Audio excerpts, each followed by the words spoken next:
Yun, nangangalakal ako ng yero. Yun yung sasakyan na ginagamit ko pang hakot ng kalakal papunta sa junk shop. So ayun, yung mga kahoy na yun, hiningi ko. Ako yung pangalawa ng hingi, tapos may nauna pa sa akin. So alin lang sa dalawa kung oy, video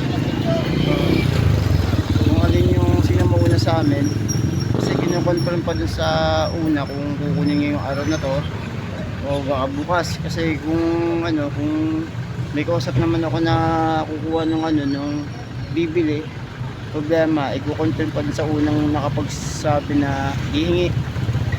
Kung papayag yung may-ari na pahakot ngayon, so babalikan ngayon yung kausap ko.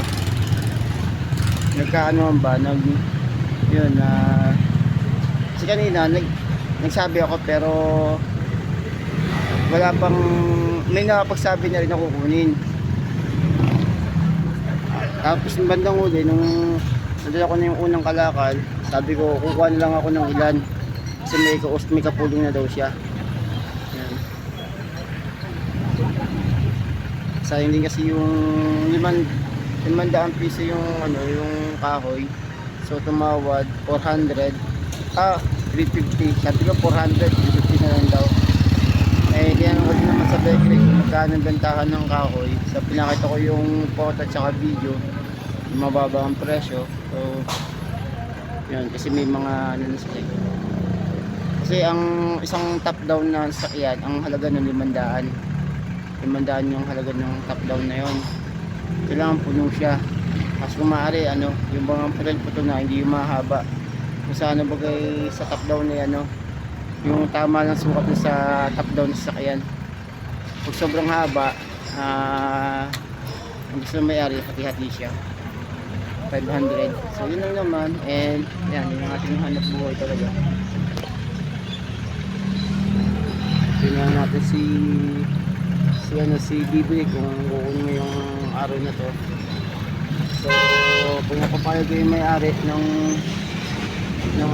kahoy, yung may-ari ng kahoy na yun na pinakbaklas bahay, hindi akin yan. Kapag na-confirm nyo na, ay sige, bigyan mo na sa isa.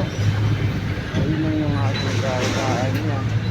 Tapos yun, nagdadala tayo ng basahan, baban, dishwash liquid, kasi magano pa hanap buhay para lang kumita. Kahit tumama yung numero na gano'n, ang puno doon, bigla naman akong taya. Sana may pera na ako. Problema, nung hindi ko sa ganyan, wala naman akong pantaya talaga. Meron akong dito ng pera pang kape. Yun, so nakapagkape naman ako, pero hindi ako nakataya naman din. Tumama yung ulo dos.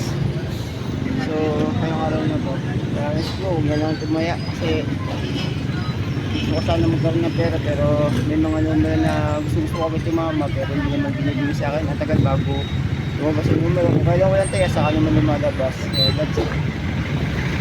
Hindi lang nang ito.